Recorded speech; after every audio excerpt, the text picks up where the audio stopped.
fresh with regular use. Unique toothpaste for brushing para siguraduhin ngipin ay Max Alaga, Max Protektado pa unique. Max Alaga, Max Protektado with unique toothpaste maximum fluoride protection. Manufactured by ACS Manufacturing. ISO certified world-class quality. ACS.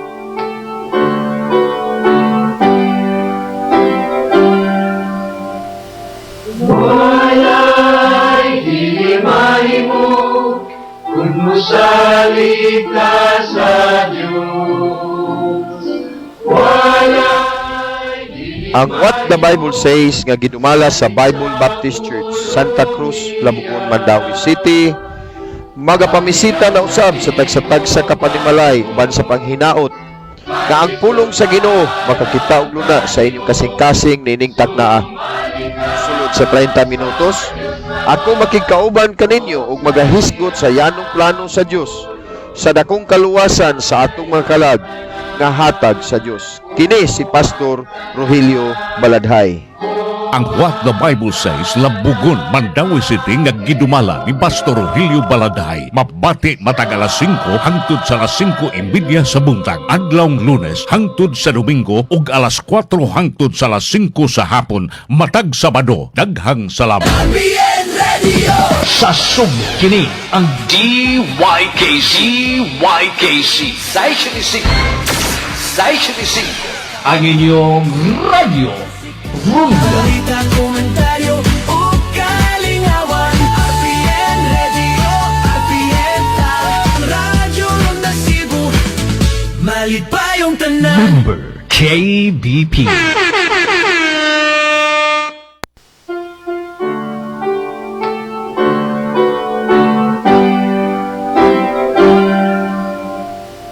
walay di mahimo kung musalig ka sa Diyos.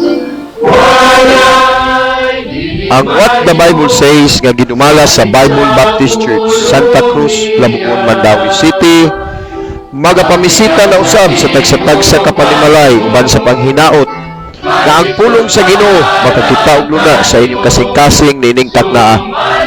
Sulod sa 30 minutos, ako makikauban kaninyo ug magahisgot sa yanong plano sa Dios sa dakong kaluwasan sa atong mga kalag nga hatag sa Dios. Kini si Pastor Rogelio Baladhay.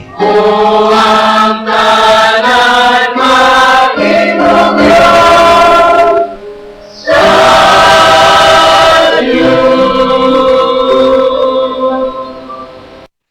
Salamat sa Ginoo sa manindot nga kay gayunan nga din kita makikauban na usab karon kaninyo aron sa pagatong pagdala sa pulong sa Ginoo dinhi sa atong tulumanon. What the Bible Says. Kumusta? Adlaw nga Martes, Pizza City sa buwan sa Hulyo o salamat nga nanata sa ikaduhang semana sad sa mao nga buwan no. Unya doon na tay igsuon nga na nag-celebrate silang birthday si James Carlo Roda o si Ismail Dilaw atong outreach pastor diha sa Luriga. Happy birthday o ang Ginoo magadugang pag mga manindot nga katuigan sa imong Kristohanong kinabuhi. Belated happy birthday sad ni Maria Arfi Villa Amores kagahapon no. Ang Ginoo magadungag ato usa sa atong mga young people kadungag o dugang pangkatuigan sa imong Kristohanong kinabuhi labi na sa imong pangalagad sa Ginoo paggamit. Mayong buntag sa mga kigalaan nato no. Hinaot ko nga matag-usa nato amping ta karong adlaw nga Martes atong hibaw-an nga diha dapit sa Eastern Visayas murag anha tumutog pa ang bagyo nga Lag-Inday no pero dili man to siya kuno mulanfall hopefully. So doon na lang tayo mga ulan-ulan tingali kagahapon diri sa Cebu late sa afternoon ni bundak yung uwan nagmadag-umon pero hinaot nga doon na tayo maayong kabuntag adlaw karon. Maayong buntag sa tanang suking tigpaminaw 27 ka barangay sa Mandawi. Kumusta? O salamat nga makapadayon gihapon ta sa atong paghatod sa pulong sa Ginoo sa katuyuan nga mahimutang galamiton sa pagpasabot sa plano sa Ginoo sa kaluwasan sa atong kalag. Mao kana nga usa sa atong mga ministry dili lang dinhi sa radio broadcast kundi anaa sad tay pagpadala og mga missionaries diha sa nagkalalaing lugar sa mission field, diha sa Leyte, maing buntag, diha sad sa Bohol, sa tanang lugar sa Bohol nga maabot atong signal, no? Musta hinaot ko nga naamos maing kahimtang sa panglawas maayong buntag. Labi na sa atong outreach diha sa Talibon nga diin adtong Domingo nag-celebrate sa ilang first mission anniversary. Ug salamat sa Ginoo ni ana. Niya diha sad sa outreach nato sa Buena Vista maayong buntag. Diha sad sa Ubuhan, Tubigon, Bohol, maayong buntag. Brother John Sandoval sa Tagbilaran sa mga kauban sa nato mga nangalagad sa Ginoo. Maayong buntag sab sa mga kaigsuuna nato diha sa southern part sa Cebu, Brother Dudong Remocaldo, Brad, maayong buntag. Pastor Larry Rivera diha sab sa Naga, Pastor Achilles Labandero diha pud sa Karkar, Pastor Victor Mejias diha sa Naga, Sibunga, maayong buntag. Diha sad sa Dalagit, Brother Genesis Francisco, maayong buntag. Sa Badyan o sa Dumanhog, Brother kining Lubyogo, si Jumar Lubyogo, maayong buntag. Salamatan nato nga atog yung programa, atog yung gipahiluna sentro. Mahay tungod sa paagi sa Ginoo sa kaluwasan. O, atong subo nga palandungon sa mga technology karon nga grabe kataas sa mga butang karon nga nag-enjoy ang atong generation. Usahay ang mga tao wala nagyuhigayon sa pag at paminaw makitungod sa kaluwasan sa kalag. Wala nagyud sila'y tinguha nga makabot pa nila ang kaluwasan, wala nagyoy mga kining pangandoy sa mga espirituhanong butang. Nalimot sila nga ang katibuk-an ra gyud nga sangkuan sa tanan at mao ra gyud ang kinabuhing walay katapusan dito sa impierno ug sa langit. Una importante gyud sa usa ka tawo nga makaangkon, makakabot kang Kristo. Kay kung ang tao wala gali Kristo sa iyang kasing-kasing, wa na gyud pagbalik, no? Wa na gyud pagbalik. Mao ra gyud ni ato mensahe karong buntaga nga kung ang tao maimpierno na mamatay na di na gyud wa nay take to. Muna karon ingon ang Bible, karon mao ang adlaw kahimutan, karon mao ang adlaw sa kaluwasan. Primerong Korinto, ikaduhang Korinto 6:2. So higala tinguha ang maandam ka, makabaton ka sa kaluwasan, karon mintras buhi pa. Ug maayong buntag sa northern part sa Cebu, Brad Akil Ivardoni, Brother Fernando Gilboyna, maayong buntag, Pastor Edito Quadra, dias Danau, diasad sa Camotes Island, sa tanang lugar nga maabot atong Sibya. Salamat ta sa Ginoo nga natagan gyud ta niya kahigayunan nga maka padayon gyud ta sa pagdala sa pulong sa Ginoo. Kining programa sa kunang giingon usa lang ni sa mga ministry sa atong iglesia. Doon na tay mga Bible studies, doon na tay street preaching, doon na sa tay pag-training sa atong mga bata every last Sunday of the month. Doon na tay awana atong tudluan tong mga batas na kanalaing sa sitio diri sa Mandawi. Tudluan nato sa pulong sa Ginoo. Doon na sa tay eskwelahan pag duma sa mga bata diha sad sa preschool, grade school gikan sa grade 1 ngadto sa grade 6, junior high school gikan sa grade 7 ngadto sa grade 10 o sa senior high, grade 11 o grade 12. Atong pasalamatan ang Ginoo nini nga gihatagan tag kahigayunan sa pag tudlo gyud sa mga bata, pagpasabot nila dili lang unsa ang pagbasag suwat kundi pagkahadlok diha una sa tanan sa Ginoo. So importante gyud igsuon diha ni Kristo nga imo gyud nga tugutan nga si Kristo makapuyo diha sa imong kasing-kasing. Kay kung wala tay Kristo sa atong kasing-kasing, ato gyud nga dili gyud ta makasulod sa kaluwasan. Sa ato nga pagpadayon moduol tas tilan si Ginoo sa pagampo. Human sa mga pagampo, niya kitay usa ka linain nga awit. Hinaot ko nga pinagi usab sa mensahe sa alawiton panalanginan sa datong kasing-kasing ninintak na sa kabuntagon. Sa imong presensya mahan ninintak na sa kabuntagon, nagapasalamat na usab kami sa manindot nga kay gayunan nga din kami makapadayon na usab sa paghatod pagdala sa imong pulong dinhi sa tulumanon what the Bible says. Salamat Ginoo ning adlaw karon nga Martes. Salamat nga ikaw gihapon nagahatag kanamo usa ka manindot nga pagpahulay sa kagabhion. Salamat sab sa kusog kabaskog sa panglawas. Nagaampo na muyo ako karon Ginoo panalangini karon ang programa. Panalangini mga pulong nga among pamalandungan ang mga kasing-kasing nga nagapaminaw. Ihatag sab ang kigayunan karon nga unta masabtan ang mga biyanong plano sa kaluwasan kung ani ay wala pa makaangkon kang Kristo. Panalangini usab ang mga kaygalaan namo karon nga nas kaluyahon sa panglawas. Ihatag sab kanila karon ang usa ka favorable nga tinguha sa ilang panglawas, mga tambal nga gidapat. Panalangini usab ang mga kaygalaan kay igsuuna namo nga naas kaluyahon sa pagtuo, ihatag ang kalig-on. Salamat Ginoo sa maong mga station nga nahimo silang kaabag kanamo. Panalangini ang maong mga station, ang management, ang ekwipo. Salamat usab sa iglesia sa Bible Baptist Church sa Mandawi nga imong gihimong instrumento. Panalangini matag usa.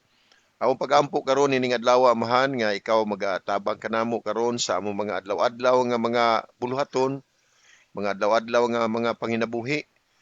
Bisan sab sa mabilin sa mga panimalay, ihatag ang mga kusog ug labi na usab ang proteksyon among gipangayo. Giyahi sab kami Ginoo sa mga desisyon nga among paghahimuon sa mga tinguha sa among kasing-kasing himuha Ginoo nga kini magasubay sa imong kabubuton. Salamat amahan ining adlaw karon og ako kining giampo ang tanan sa ngalan ni Kristo among Ginoo ug manluluwas. Amen.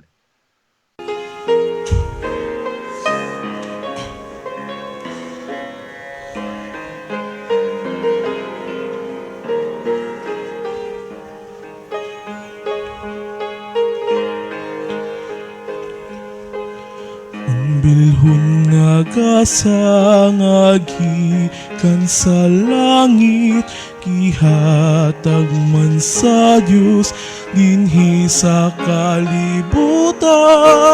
Si Jesus Kristo ang gasa sa Dios, alang kanimo ug alang kanako. Kung imong dawaton ang gasa sa Diyos, imong maangkon ang kinabuhi.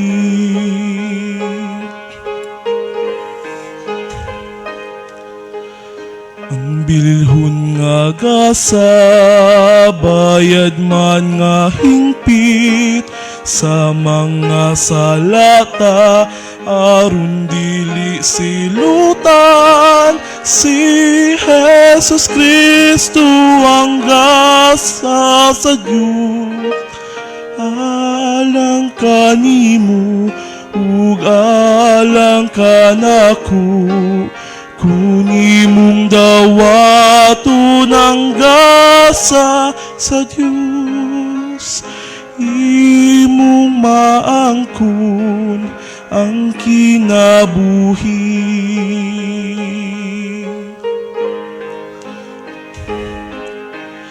Kinahanglan nga daygon ug pasalamatan ang gasa man sa Dios alang sa kaluwasan.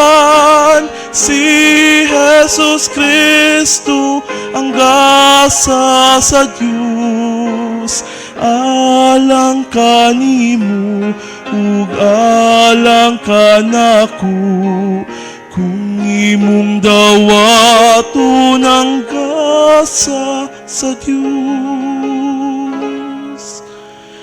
imong maangkon ang kinabuhi.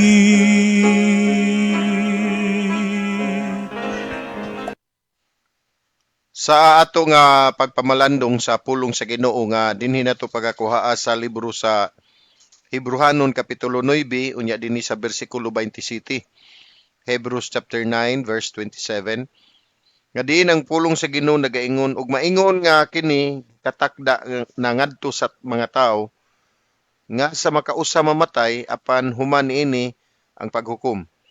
Sa English nagingon siya, as it is appointed unto men once to die, but after this the judgment.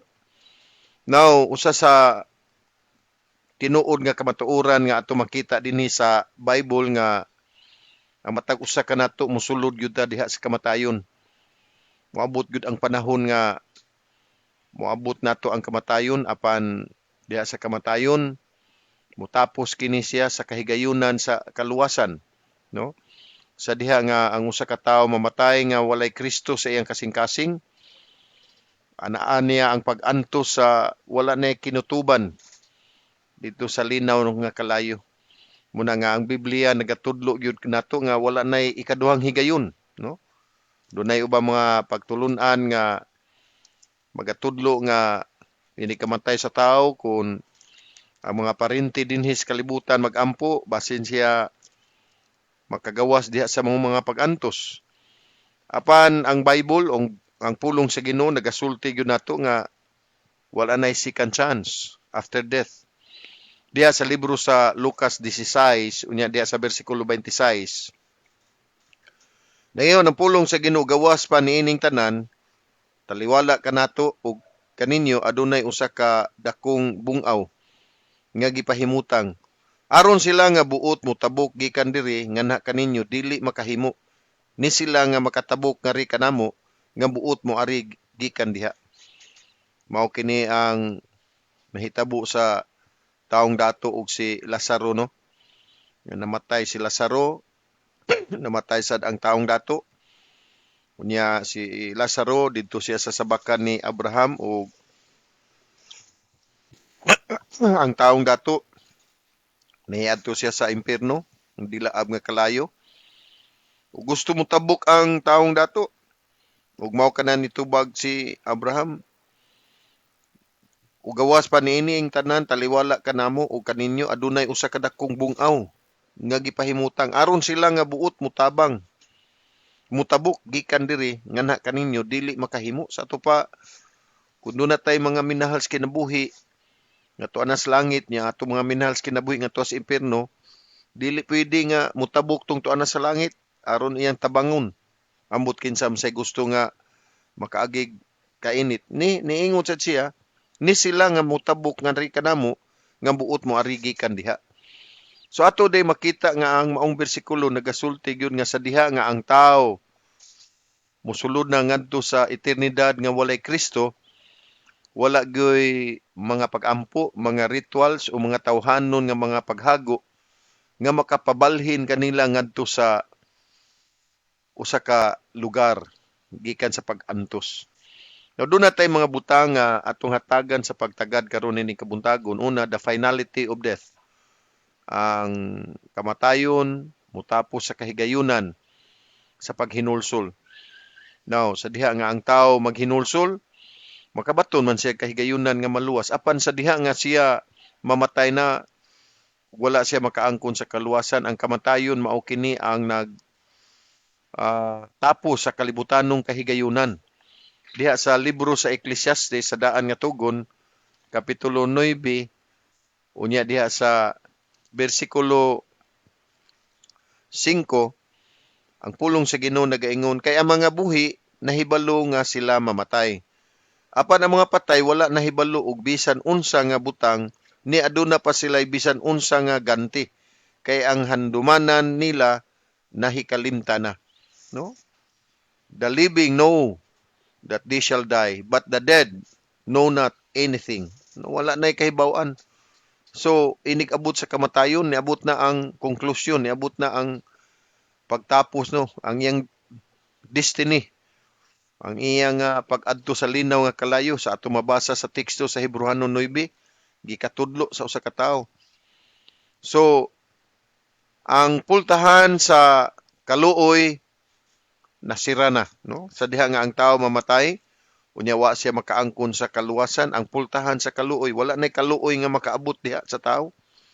Sa libro sa Lucas kapitulo 13, unya diha sa bersikulo 25, sa diha nga ang agalon sa balay nagabangon na og nakasira na sa pultahan, ug kamo musugod sa pagtindog sa gawas ug sa pagtuktok sa pultahan nga nagaingon, Ginoo, Ginoo, ablihi kami. Ug siya mutubag ug miingon nganha kaninyo, ako wala, masayo diin gikan kamo. Sama sa panahon ni Noah, sa diha nga si Noah naghimog arka, ang mga tao pahimangnuan ni Noah apan wa gyud silang magtagad. Pan sa dihang ni abot na sugod ang uwan, ang tubig ni saka na, nanuktok na sila ni Noah ug nangabli apan wa gyud nahimo si Noah. So sa diha nga ang tao mamatay na, ang kahigayunan nga siya makaangkon sa kaluwasan mawala na. No? Mawala na. So ang sa diha nga ang kamatayon moabot. Ato sa makita the fixedness of eternity, ang pagpahimutang, no, ang eternidad. Dili na kini siya pwedeng mausab. Kay karon mao ang adlaw nga pagpangandam. Sa atong nabasa sa Lucas 16, no? Nga iyang gihangyo ingon si Lazaro nga o si Abraham adunay dako nga bungaw. So adunay gyud separasyon. Dunay eternal separation established diha sa libro sa Mateo kapitulo 25 unya diha sa bersikulo 46 babasa nato nga nagaingon, ug kini sila mopaingon ngadto sa walay katapusang silot apan ang mga matarong ngadto sa kinabuhing dayon. O tanawa gud ang mga tao nga wala makaangkon sa kaluwasan, ang mga tao nga dili preparado sa walay kinutuban pagkakastiguhon gayud sila, no? Diha sa Marcos kapitulo 9 nya diha sa bersikulo 44 nagingon ang Biblia, diin ang ilang ulod dili mamatay ug ang kalayo dili mapalong, no? Sa ato pa anaa gyud ang grabe nga walay kinutuban nga kastigo, ang pagpahiluna na sa eternidad. Ato sa makita ang pagka uncertain, ang pagkawalay kasiguruhan sa kinabuhi. Ang kinabuhi sa tao dili gyud nato matagna, no? Ug ingon ang Bible nga diha sa Santiago 4:14 nga ang kinabuhi sama sa usa ka aso. No? Kadali kayo, daklit lang, no? Muagi. Maayo pagali natong gikaistorya. Karon tingali dunay uban nato nga maka-experience ta ani nga maayo pa nato nga pagka-istoryahay, pagka-taod-taod o hapon makabalita ta nga nawala na, nahanaw na. Diya sa libro sa Salmo 90 bersikulo 10. Salmo 90:10 ningon siya, ang mga adlaw sa among katuigan kanuman og napulo ug kung tugutan sa hinungdan sa kusog sila mahimong kawaluan og katuig. Sa gihapon ang ilang kusog paghago og kaguol. Kay kini sa madali maputol og kami manglupad palayo, no? Mahanaw mawa lang dayon. Fly away, mawala lang ingon ana ang kinabuhi sa tao, no? Wala gyud kasiguruhan kay ang tanang butang temporaryo lang ingon sa libro sa Proverbio nya dias bersikulo 27 uno nangingon siya, ayaw pagpagarbo sa imong kaugalingon. Sa ugma kay ikaw wala nasayod kung unsa ang ipakita sa usa ka adlaw. So ato day makita dinhi nga ang kinabuhi sa tao dili gyud nato kasaligan. Muna nga kung imong sigihan og langan-langan ang imong kinabuhi, nagabinuang ra gyud ka. No, imong ilangan-langan, ikaw ra gyud mo nagbinuang, wa gyud ta kahibaw. Nga ugma buhi pa ba ka wa sa kakibaw nga karong hapon, wa pa kakibaw moabot ba nimo ang kanusa, ang higayon. Bunay gitawag og procrastination. Kana bitawng sige og unya na lang.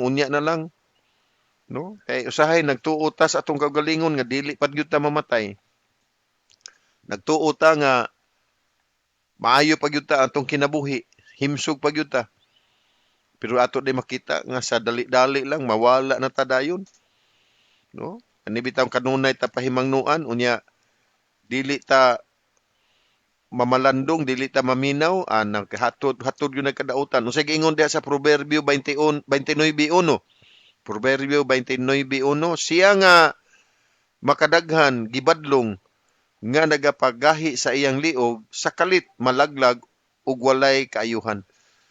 Muna nga salamat ta sa Ginoo nga kining atong programang What the Bible Says adlawng tanan.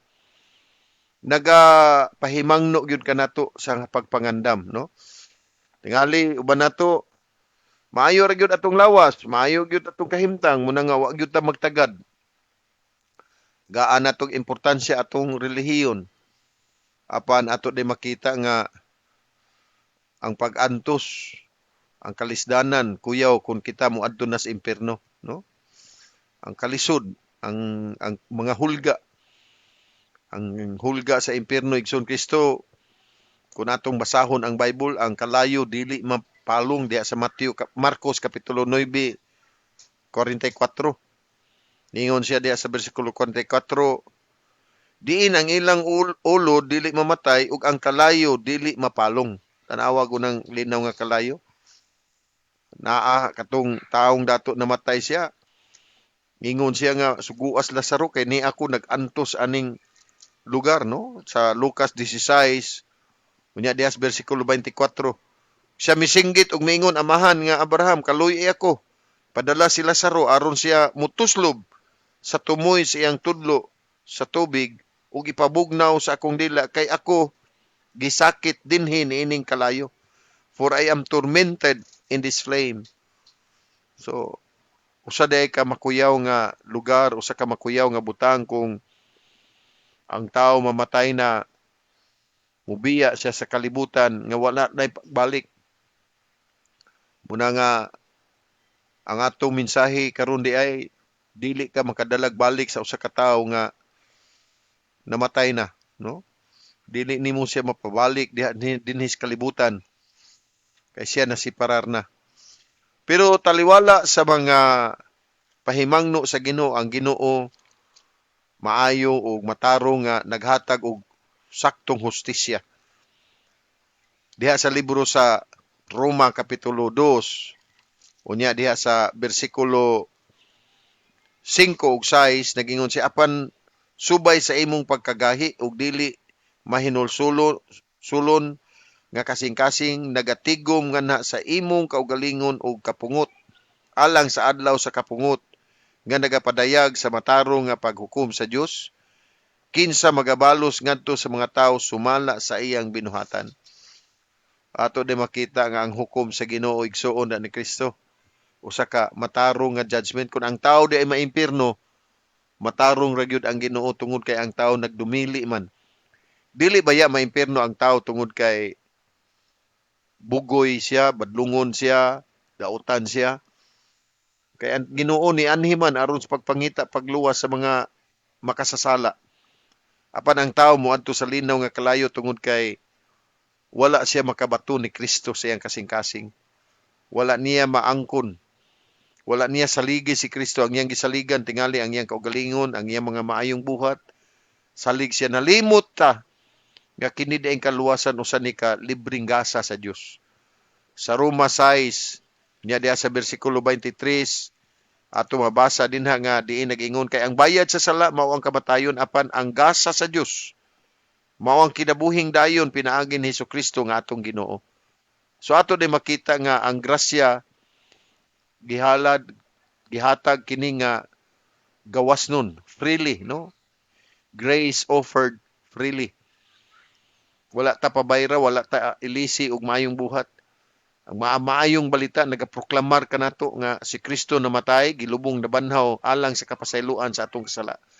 So ato yung hinumduman nga kining kaluwasan nga atong gitinguha usa kini siya ka libreng gasa sa Dios.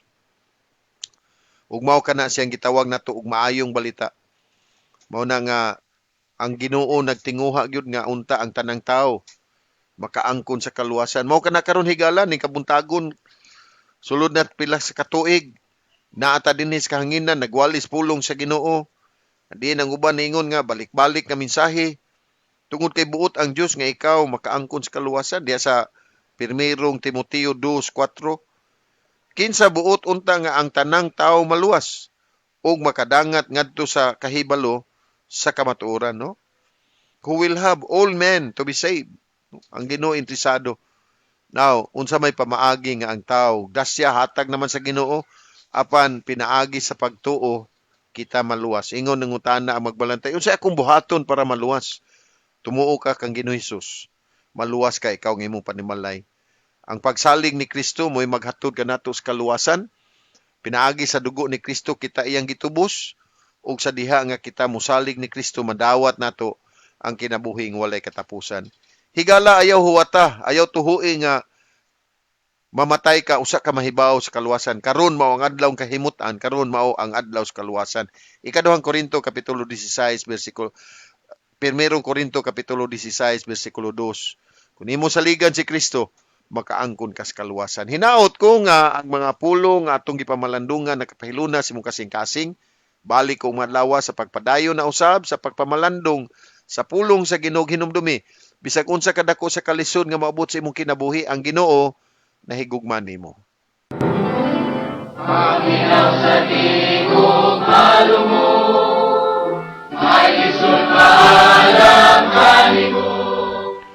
Nang hinaut ako nga ang yanong plano sa Dios sa kaluwasan sa atong kalag, makakaplag og luna sa inyong kasing-kasing. Ang Bible Baptist Church Santa Cruz, Labugon, Mandawi City nga nagadumala sa atong tulmanon what the Bible says. Nagapasalamat sa kahigayunan nga inyong gigahin aron kamo makapaminaw sa pulong sa atong Ginoo. Kini si Pastor Rogelio Baladhay nagapasalamat ug maayong adlaw kanatong tanan.